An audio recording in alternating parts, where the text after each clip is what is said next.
CM Revanth రెడ్డిపై BRS ఆగ్రహం వ్యక్తం చేస్తుంది. ముఖ్యమంత్రి రేవంత్ స్థాయిని మరిచి విమర్శలు చేస్తున్నారంటూ కూడా కేసీఆర్ పై దిగజారుడు మాటలు మాట్లాడుతున్నారు సీఎం రేవంత్ రెడ్డి అంటూ కూడా బీఆర్ఎస్ నేతలు విమర్శిస్తూ ఉన్నారు. సీఎం రేవంత్ రెడ్డి తీరుపై నెటిజన్లు తీవ్ర విమర్శలు చేస్తూ ఉన్నారు. ఒక సీఎం ఇంత దిగజారి మాట్లాడటం చరిత్రలో ఎన్నడూ చూడలేదు అంటూ నెటిజన్లు విమర్శలు గుప్పిస్తున్నారు. ముఖ్యమంత్రినా లేక గల్లీ నాయకుడా అంటూ ప్రజల నుంచి తీవ్ర విమర్శలు ఎదురవుతున్నాయి. స్థానిక ఎన్నికల్లో కాంగ్రెస్ పార్టీకి ధీటుగా ఎదుర్కొన్న బీఆర్ఎస్ గ్రామాలలో పట్టు నిలుపుకుంది. కేసీఆర్ బయటకు రావడంతో అధికార పార్టీలు ఇప్పుడు గుబులు మొదలైంది. అందుకనే రేవంత్ రెడ్డి ఈ విధంగా కూడా ఒక మేకపోతు గాంభీర్యాన్ని ప్రదర్శిస్తూ వ్యాఖ్యలు చేస్తున్నారు అంటూ కూడా నెటిజన్లు అయితే తీవ్ర విమర్శలు చేస్తున్నారు. ఈ రకమైన కామెంట్స్ చేస్తూ ఉన్నారు. బీఆర్ఎస్ ఇప్పుడు గ్రామాల్లో కూడా ఎక్కువ స్థాయిలో కూడా అంటే గట్టి పోటీ ఇవ్వగలిగింది. సర్పంచ్ ఎన్నికల్లో తక్కువ ప్రచారంతో కూడా ఎక్కువ పోటీ ఇవ్వగలిగింది. అందుకని చెప్పి ఈ రకమైన వ్యాఖ్యలు చేస్తున్నారు. కానీ సీఎం అయ్యుండి ఇంత అంటే ఈ రకంగా మాట్లాడతారా ఒక సీఎం హోదాలో ఉన్నటువంటి వ్యక్తి అంటూ కూడా ఇప్పుడైతే సీఎం రేవంత్ రెడ్డి మాటల మీద ఎక్కువగా కూడా నెటిజన్లు కూడా తీవ్ర విమర్శలు చేస్తున్నారు. వాడు పోతాడు పోని మనం మంచి పని చేయాలి. దేవుడు శిక్ష ఇచ్చిండు. నేను ప్రమాణ స్వీకారం చేసినాడే కూలబడ్డాడు, నడువిరిగింది. ఇంతకంటే పెద్ద శిక్ష నేను జైలు వేసినా అయ్యేదేం లేదు. ఆయననే ఫామ్ హౌస్ను ఒక బందీఖానగా మార్చుకొని చుట్టూతో నా పోలీసులే ఉన్నారు, లోపల ఆయన ఉన్నాడు. చెర్లపల్లికి పంపించినా చెంచల్గూడకు పంపించినా గదే అవుతుంది కదా. ఇక తిండి బరువు నాకు ఎక్కువ అవుతుంది. అదొకటి లోపల చెర్లపల్లి చెంచల్గూడ పెడితే ఆయన తిండే తినికి మళ్ళీ ఆయన ఏదైనా కావాలంటే అది చేస్తే సర్కార్కి ఎక్కువ ఖర్చు అవుతుంది. తిండి ఆయన సంపాదించి తిన్నా ఫామ్ హౌస్లే ఒక బందీఖానగా పెట్టుకొని చుట్టూతో మన పోలీసులే పహారా కాస్తున్నారు. ఇక ఆయన చేసిన పాపాలకు ఆయననే పోతాడని ఊరుకున్నా. నేను ప్రమాణ స్వీకారం చేయడానికి పోయిన రోజే మంచం మీద నుంచి బోర్ల పడి మక్కెలు ఇరిగి మూలకు పడ్డాడు. ఇక ఆయన నిన్నొచ్చి పెద్ద మనిషిలాగా మంచి చెప్తాడేమో అనుకున్నా. తోలు తీస్తా అని అన్నాడు.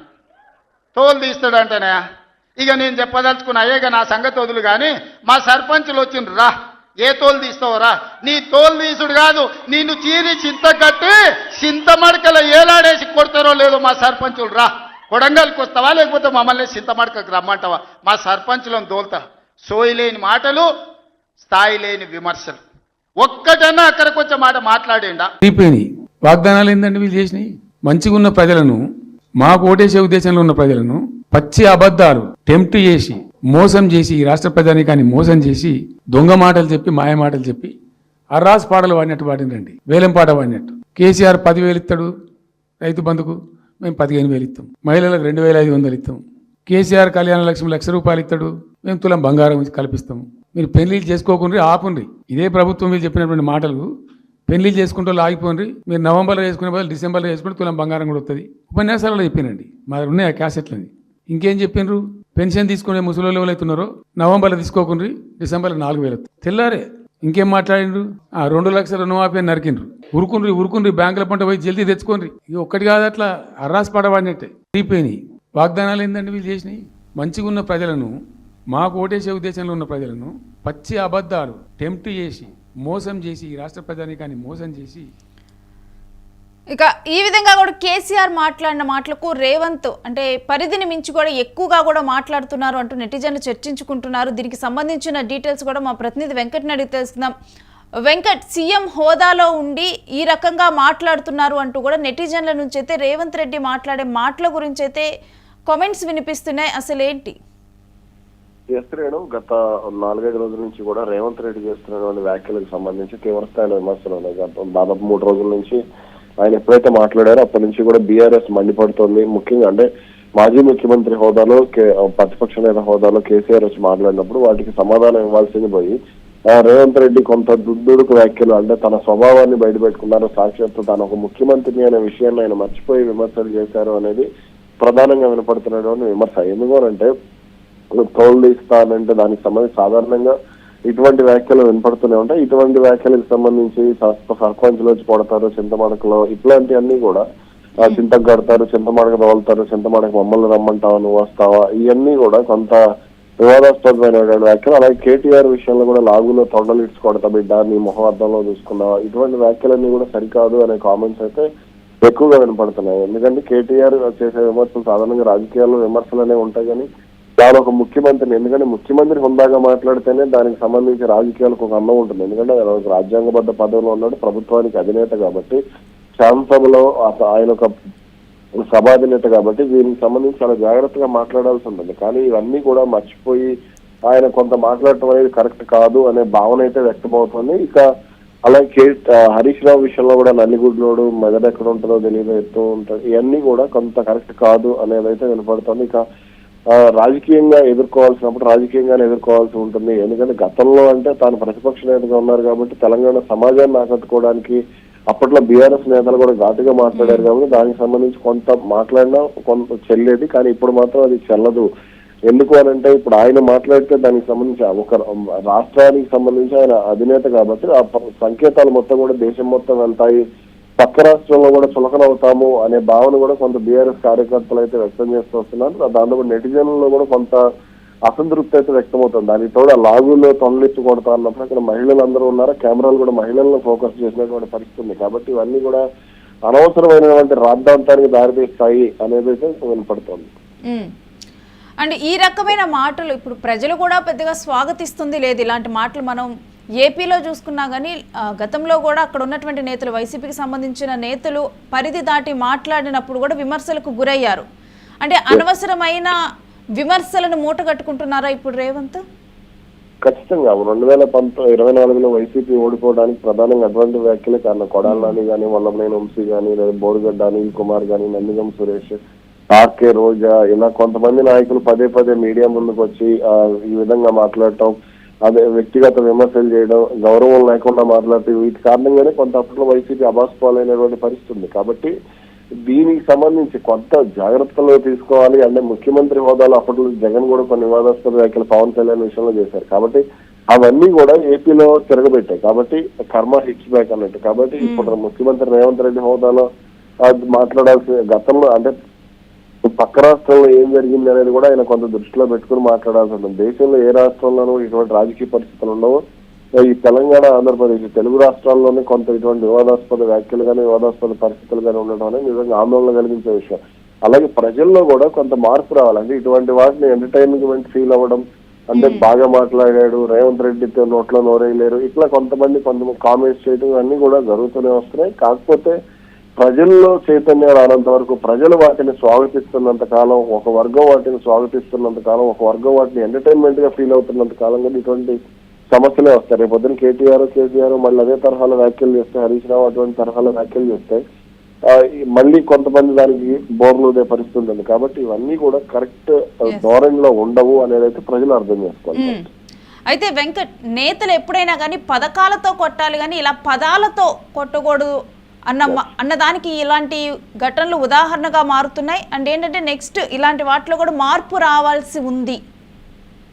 ఇప్పుడు కేసీఆర్ మాట్లాడిన దానికి సంబంధించి ఇప్పుడు పెన్షన్లకు సంబంధించి కానీ, రైతు బంధు, అదేవిధంగా కళ్యాణ లక్ష్మి, ఇలా అభివృద్ధి కార్యక్రమాలకు సంబంధించి, ఫ్యూచర్ సిటీ, ఇటువంటి వాటికి సంబంధించి కొంత రేవంత్ రెడ్డి కొంత అంటే నిర్మాణాత్మకమైనటువంటి సమాధానాలు ఇచ్చి ఉంటే ఉండేది. కానీ అలా చేయకుండా ఆయన వ్యవహార శైలిని బయటపెట్టుకున్నారు, ఆ దుందుడుకు శైలిని బయట పెట్టుకున్నారు. అదే కొంత విమర్శలకు దారితీస్తుంది. ఇక సాధారణంగా కేసీఆర్ మాట్లాడితే తెలంగాణ సమాజం ఆయన అంటే తెలంగాణ సమాజాన్ని ఎలా ఆకట్టుకోవాలి, ఎటువంటి విమర్శలు చేయాలనేది కేసీఆర్ ఒక స్పష్టమైన అవగాహన ఉంది.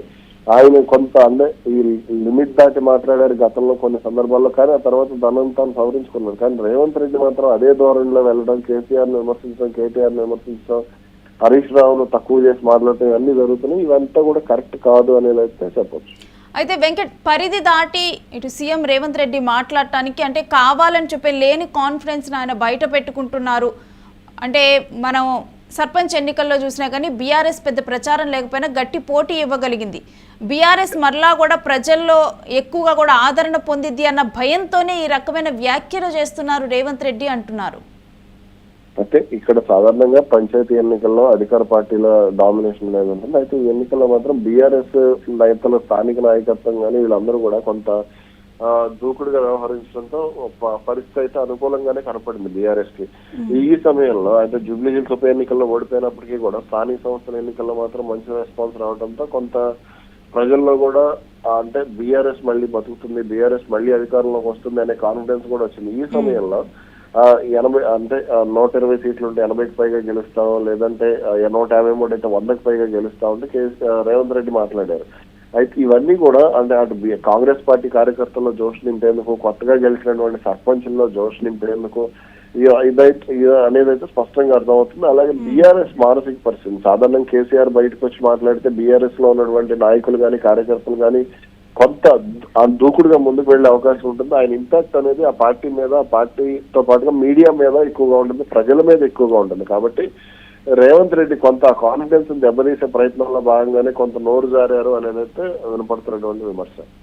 Right, thanks for the details Venkat.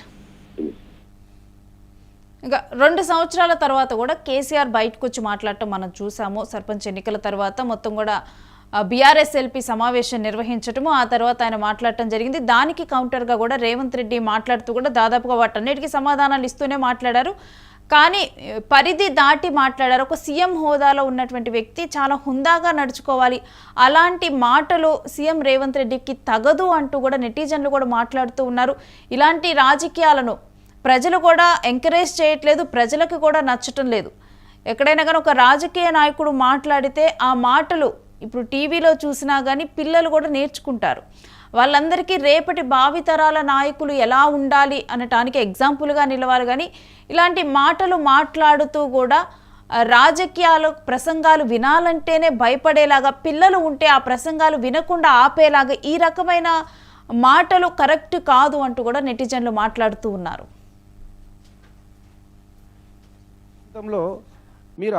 మీరు నేను ఒకటే అడుగుతున్నా, ముఖ్యమంత్రి గారు, పోలీసులు లేకుండా ముఖ్యమంత్రి కానీ, మంత్రులు కానీ, ఎమ్మెల్యేలు కానీ మీకు దమ్ము ధైర్యం ఉంటే, రియల్గా మీరు మొగోళ్ళు అయితే, మీకు మొగ పుట్టుకనే పుడితే, మీరు అంటారు కదా మీ లాంగ్వేజ్లో నేను మాట్లాడితే, మీ మొగ పుట్టుకనే మీరు పుడితే మీరు గ్రామీణ ప్రాంతాలకు వచ్చి మహిళలతో మీటింగ్ పెట్టి మీకు 2500 రూపాయలు వస్తుందా చేతులు లేపమని అడగండి.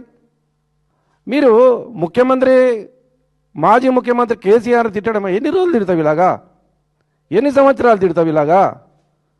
ఏంది నీకు ఓటేసింది కేసీఆర్ని తిట్టడానికా? కేసీఆర్ గారి కన్నా గొప్పగా కేసీఆర్ గారు జిల్లాకో మెడికల్ కాలేజ్ పెట్టిండు కదా, నువ్వు నియోజకవర్గానికో ఇంజనీరింగ్ కాలేజ్ పెట్టు.